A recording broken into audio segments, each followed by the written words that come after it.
I-40 investigation. Multiple westbound lanes are closed this morning near Carytown Boulevard. We have a live report coming up in just moments here on WRAL News. Search for a suspect. Police are investigating a shooting in Raleigh. What we know about the victim this morning. It's a hot one today with highs nearing 100 degrees. When it will feel even hotter and when we could see our next best chance for storms. It is a very busy breaking news day. Within the last 2.5 hours, Raleigh police are investigating 2 separate shootings. And then that crash on I-40 that happened around 2:30 this morning. So when we say we have a lot to tell you about, we mean it today. Thank you for joining us. I'm Renee Chu. I'm Chris Lemiga. Yes, and of course, the situation with I-40 could be affecting your morning commute. We'll walk you through that this morning. But first, let's start with our friend Grant Skinner because he's talking about this intense heat that is on its way right now, Grant. That's it. It arrives soon, and the heat index values at around 105 degrees by tomorrow and all the way through the first half of this weekend. So heat advisories will likely be needed by Friday, and we'll make sure to update you, of course, tomorrow morning on those heat advisories. If they're issued this afternoon, we'll let you know about those as well on our evening newscast with Mike and Kat. Southern Pines right now looking pretty quiet, just some high cloud cover. Otherwise, a beautiful sunrise to start our Thursday. Temperatures in the 70s for most spots, but some upper 60s mixed in. 68 in South Hill, 72 in Raleigh. It's 73 in Clinton. Temperatures are running around 5 to 10 degrees warmer than yesterday. So already feeling hotter this morning, and we'll feel even hotter this afternoon with highs reaching to around 100. I'll let you know when temperatures finally cool off, and we'll talk more about that intense heat the next couple of days coming up. Ken? Hi, Grant, at 6:01, we're staying on top of that breaking news out of Cary. We're talking specifically I-40 westbound. This pedestrian crash shutting down 2 of the 4 lanes there between Carytown Boulevard and Buck Jones Road. Let's get to Ali Katlabar in the WRAL breaking news track. And Ali, what do we know so far? We did just learn from Raleigh police within the past 30 minutes that a person was hit by a car right here on I-40 West, again near Carytown Boulevard. We can see 2 lanes are closed right here. We also just saw within the past 5 minutes what appeared to be a medical examiner van. We did see earlier this morning police surrounding a sheet lying on the ground. We are working to confirm exactly what happened with police. We know this happened around 2:30 this morning. We, of course, are working to get some more updates, but it does appear like forensics is wrapping up this investigation, so we should know more soon, Ken. But what can you tell us about what people need to know if they're headed this way? Oh, well, the important thing is if you can avoid that area, please do so, because traffic still is getting through on 2 of the 4 lanes there along I-40 westbound and Carytown Boulevard. Of course, we'll stay on top of this story and keep you updated here in the WRAL Traffic Center. But as for other major routes heading into Raleigh, no delays whatsoever. I-40 eastbound, you're coming from Wake Forest, Knightdale this morning. All those major routes are delay-free at this hour. You're getting ready to head into the car, though. Tune us in on the radio, 101.5 HD3.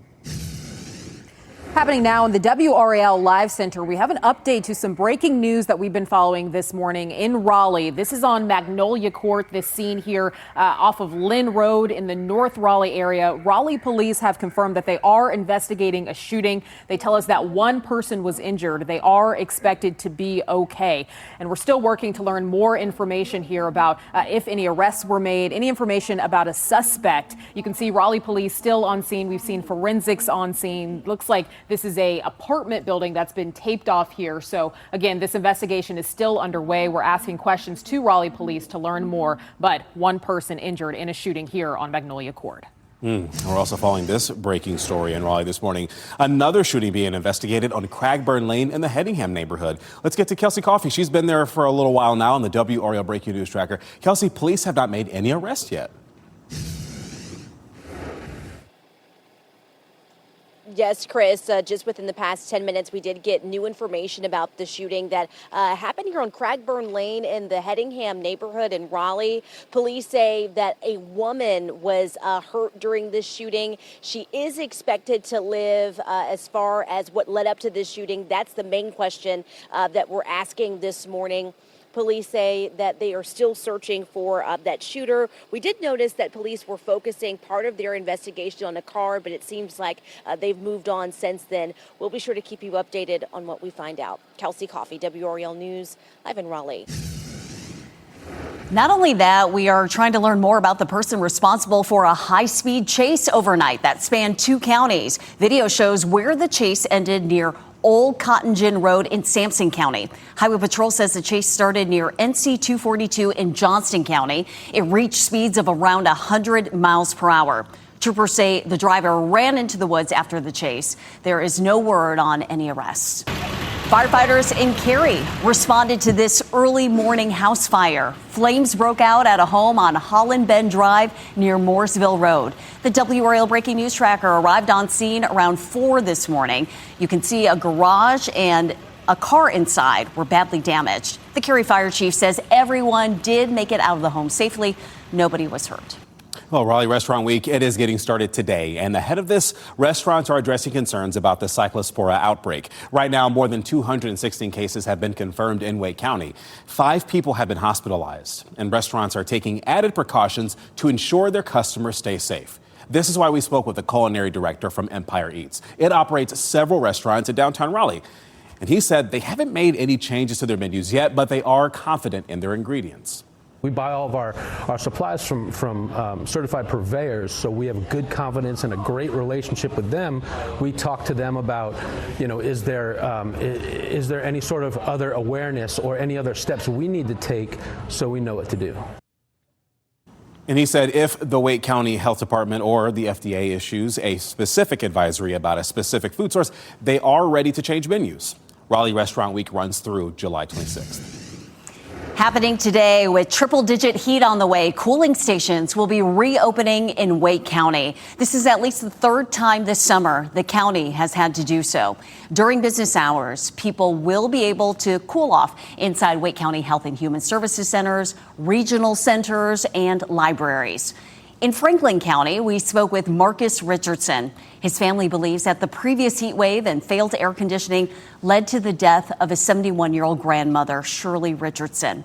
He says she was complaining about the heat in the days leading up to her death. She was very kind, very kind-hearted, very intelligent, very smart. She kept saying, it's hot, it's hot, it's hot.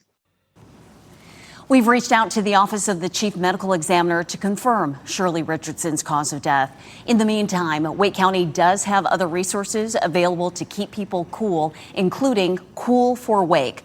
That's a program that provides free fans and air conditioning units for eligible residents. Let's get you caught up to speed on the war in Iran. The U.S. military says it completed another round of strikes on Iran, and leaders say that President Donald Trump ordered this operation. The targets included Iranian command centers, air defense sites, and missiles and drone sites. We know that the capabilities is what this happened. And military leaders say these strikes will affect Iran's ability to threaten commercial vessels in the Strait of Hormuz. Now, this new round of strikes happened hours after American forces launched a series of attacks on Greater Tunb Island. That's in the Persian Gulf. In response, Iran is vowing to, quote, destroy all infrastructure in the region. President Donald Trump says he plans to focus on elections in a speech tonight. Sources close to the president say it will be about voting machine security and alleged foreign efforts to influence elections. When he first announced that he would be making the speech, many assumed it would focus on the war in Iran. However, election integrity has been one of President Trump's core talking points since he lost the 2020 election. Midterm elections are less than 4 months away. This morning, state election officials will debate new rules that could make it easier to throw out people's ballots. The Republican majority on the State Board of Elections backs these changes. In addition to making it easier for election officials to throw out mail-in ballots, the changes would also reject people's excuses for not having voter IDs. Kicking people from polling places would be made simpler as well. And as WRAL state government reporter Will Doran explains, critics are worried this could inject partisanship into election administration. Elections Director Sam Hayes, who took over last year, has said that he wants to focus on improving confidence in elections and election integrity around North Carolina. Critics, however, say that these new rules will do the exact opposite and make decisions over things like which ballots to count or throw out be more susceptible to political meddling. Our NC Capitol team has been tracking the new proposals and the public's reaction. You can find our coverage at WRAL.com. And of course, tune in later for updates from the meeting. A comeback win for Argentina sends them to the final in the FIFA World Cup. England was up 1-0 before Argentina tied the match. Then in injury time, Argentina scored again to earn the 2-1 victory. Argentina will now face Spain in the final as they try to win their second straight World Cup. You can catch the big game this Sunday. The match starts at 3 p.m. Before that, France and England will face off on Saturday for third place, and that will be at 5 p.m. You can watch both matches on Fox 50. Today, 5 new restaurants are opening up in Terminal 2 at RDU. And this is happening as expansion projects are underway at the airport.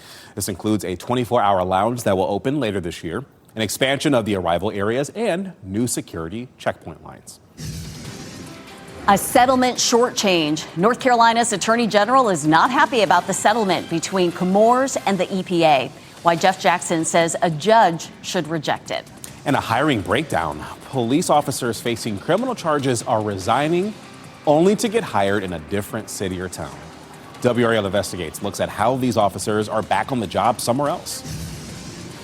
And dew points are in the 60s and 70s this morning, so a bit humid stepping out the door, but it will feel even more humid into both Friday and Saturday, making it feel even hotter outside.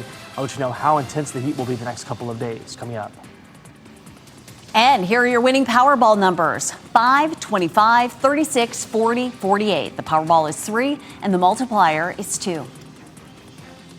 As you get into your car, tune to WRAL News Plus on your radio. In Raleigh on 99.3 FM, in Durham 96.5 FM, and everywhere on 101.5 HD3.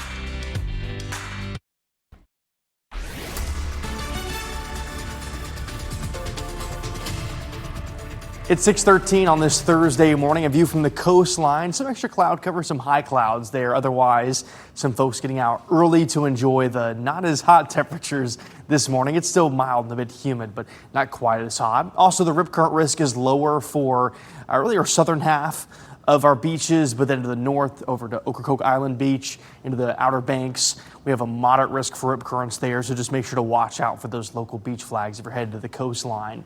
The beach forecast today, temperatures in the 80s and 90s. It's going to be a hotter day tomorrow. Some spots climbing into the mid to upper 90s. Plenty of sunshine towards the coastline and rain chances staying pretty limited, but some better rain chances arrive across parts of our state to start next week. We'll talk more about why we'll see those rain chances and, of course, how hot we'll be over the next few days. It's coming up. Ken? Hey, Grant, weather and traffic every 10 minutes. We're staying on top of that breaking news out of the Cary area. Pedestrian crash on I-40 westbound between Carytown Boulevard and Buck Jones Road, really shutting down a couple of lanes, causing some significant delays there on I-40 westbound. So if you're heading to Cary this morning or All Points West, you might want to avoid it. You have a couple of options. You have Chapel Hill Road. You also have Tryon Road, depending on where you're headed this morning. We'll have another update on this in about 10 minutes. Right, sounds great, Ken. Well, the Coast Guard is suspending its search for 3 people who are missing, and they disappeared, after a boat capsized in the San Francisco Bay. We're talking about this vessel that sank near Alcatraz Island on Tuesday, and about 20 people were on that boat as part of a memorial service. That's when a wave slammed into it. One man's body was recovered, and 3 other people were treated at a hospital. A dog even died. North Carolina's Attorney General wants a federal judge to reject the government settlement with Comores over PFAS, or forever chemicals. Yesterday, the state filed formal comments opposing the proposed deal. The federal government says the settlement is worth at least $450 million. But North Carolina says only a fraction of that would directly benefit the state, where chemical pollution from Comores' Fayetteville Works plant contaminated drinking water for decades. The EPA sold us out completely. We have this huge issue. All of this water was polluted. It's drinking water for almost 500,000 people in our state. The EPA could have gone to bat for North Carolina, and they failed. But a judge has to sign off on whether or not to accept the EPA's deal. Attorney General Jeff Jackson says he will continue pursuing a separate case against Comores to make the company clean up groundwater contamination and pay for the damage instead of leaving those costs to taxpayers and utility customers.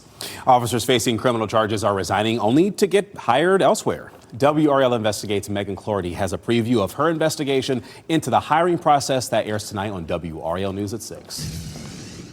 A number of former officers are facing charges for breaking the law. They took an oath to protect and serve, and they worked their way from a larger city or county department down to a smaller one. Most of them resigned from the larger department while under investigation, and that's allowed for officers in North Carolina. The reason for an investigation is not public record. However, the small department that eventually hired them could find that information out. Sources tell WRAL the reason small departments end up with the bad apples of law enforcement comes down to three things. One being a lack of training in background checks. Jeff Welty, UNC public law professor and a member of the Criminal Justice Education and Training Standards Commission, stresses the information may be available, but departments may not know whether an officer's previous investigation should be made available to the hiring department. And that's one of the areas of slippage where everybody's trying to comply with the law, but what one agency wants or thinks it might be getting may not always be exactly what the other agency thinks it's required to produce. Coming up tonight at 6:15, we'll share the other 2 points that law enforcement sources say create this issue. You'll hear more on the backstories of those officers and hear from the Nash County Sheriff on how he says lawmakers can fix this problematic pattern. That's tonight at 6:15. Megan Cloherty, WRAL Investigates. So much to talk about here in the Weather Center. And one of the things you may have noticed yesterday when you were out, if you noticed the sunshine looked kind of hazy, milky, that's because of what? The smoke from all the way up north. Yeah, so Canadian wildfires, we actually have this area of high pressure that's right here. And all the smoke is kind of wrapping around that high pressure and is bringing that all the way down to North Carolina. And so it's kind of creating like a film in our sky. And so you'll notice more of that today and even more of that on Friday. So be prepared for it. It's not going to be a lot of cloud cover in the upper level part of our atmosphere, but you will see some of that kind of a haze in the sky from this smoke. It won't be as hazy as some spots up in Michigan. I'm sure you've probably seen pictures of kind of like that darkish yellowish brown tint. You won't see that, but you will see more of that smoke slowly work its way down. It's because of our upper level patterns. All that wind kind of wrapping all the way around and pushing down in North Carolina. So kind of an interesting thing. If you see an interesting view of it in the sky, make sure to take a photo of it, send it to us, WRAL.com/report it. Besides the milky sky, it's going to be hotter the next few days. So we get to around 100 today. We're back to around 100 tomorrow, 98 on Saturday, and we have weather alert days both Friday and Saturday. The main reason for that is not only will highs be very hot, but it will be more humid Friday and Saturday, making it feel even hotter outside. And then we finally see better chances for showers and storms return by Sunday as our next weather maker approaches. So it's a cold front that arrives this weekend. Again, the humidity will increase, more storms mainly by Sunday, but you could see some isolated storms both tomorrow and Saturday. Intense heat again arrives both Friday and Saturday ahead of that front. We get more moisture in place, and with the heat already in place, it's just going to feel very hot. Again, the best chance for showers and storms to end the weekend, start next week, a 50% chance of rain, and we'll see more isolated storms to the middle of next week. I think the highest rainfall totals will likely be closer to the coastline over the next 7 days, but still, some more storms are possible here. Again, be prepared for some intense heat. It's already very hot today. The heat gets more intense Friday and Saturday with weather alert days in place. We'll likely see heat advisories by tomorrow. Ken? Hey, Grant, we're staying on top of that breaking news coming out of Cary, I-40 westbound, a pedestrian crash shutting down a couple of lanes between Carytown Boulevard and Buck Jones Road. You can see the significant delays it's causing there on that area of I-40 westbound. So if you're heading to Cary this morning, have a couple of options depending on where you're headed. Tryon Road and Chapel Hill Road are two options in terms of avoiding I-40 right now. And as far as other routes heading into Raleigh, no delays. You're coming in from Wake Forest, Nightdale. You're coming in from the Gardner-Johnston County area, all delay-free at this hour. All right, time on the clock this Thursday morning is 6:21. We're talking about staying fit at home. Five on Your Side is putting equipment to the test to help you build the perfect at-home workout space. Flying with kids, it can be challenging and stressful. The new effort to ease one of parents' biggest headaches at the airport.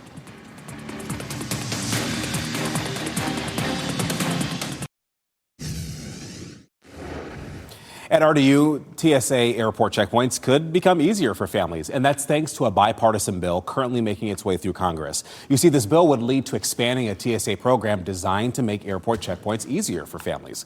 The U.S. House already passed the bill, and if it becomes law, this would allow the TSA to add dedicated screening lanes for adults traveling with children 12 and younger. The goal here is, of course, again, as I mentioned, to make the security process easier for families without lowering the process here, the standards. The TSA already offers family lanes at 13 airports, including Charlotte Douglas International Airport. The proposed legislation would allow the agency to expand the program to more airports with higher volumes of family travelers. It'll allow us to go through hopefully a little faster, but I feel like everybody kind of travels with their kids these days, so I don't know how much faster it would be, but at least it'll be faster for those that don't have kids and might not want to like stand behind a kid this antsy. The bill now heads to the U.S. Senate, and if it becomes law, the TSA would decide which airports to expand this program to, possibly RDU. This What's Trending report is sponsored by Call Dad AC and Heating. And if that happens, I know you would be in that lane for sure. The biggest names in sports at the ESPY Awards, and a new G.I. Joe movies is in the works. And then Ken with his brood. I'd definitely be in that lane. He's like, that sounds like a deal. Yeah. I know you're a big fan of G.I. Joe, but we'll get to that in just a little bit. Before, it was a special night at last night's ESPY Awards, especially for former MLB pitcher Jim Abbott, who received the Jimmy V Award.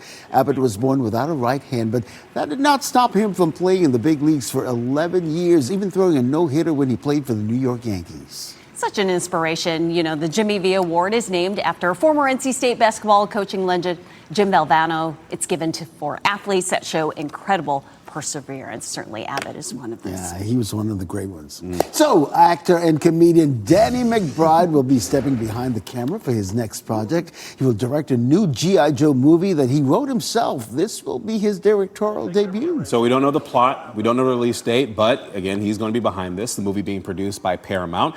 I'm curious to see how it turns out because, I mean, he's a funny dude, but funny people can do some cool things too, like action and such. Very much so. Excellent. Ken, thank you. Carowinds has shut down its popular Fury 325 roller coaster again. This comes after inspectors found a foundational issue during routine maintenance. Park officials say guest safety was never compromised. They are repairing the ride. The coaster was closed for over a month in 2023, you may remember, for that cracked support beam. No reopening date has been announced. Breaking news, overnight shooting. Police are at the scene in the Hedingham neighborhood this morning after a woman was hurt. What we know about the effort to find the shooter. And hot this afternoon, heat index values reaching just over 100 degrees, but it will feel even hotter into both Friday and Saturday. We'll talk more about how hot it will feel and when we'll finally see temperatures cool off and we'll see better rain chances. That's coming up.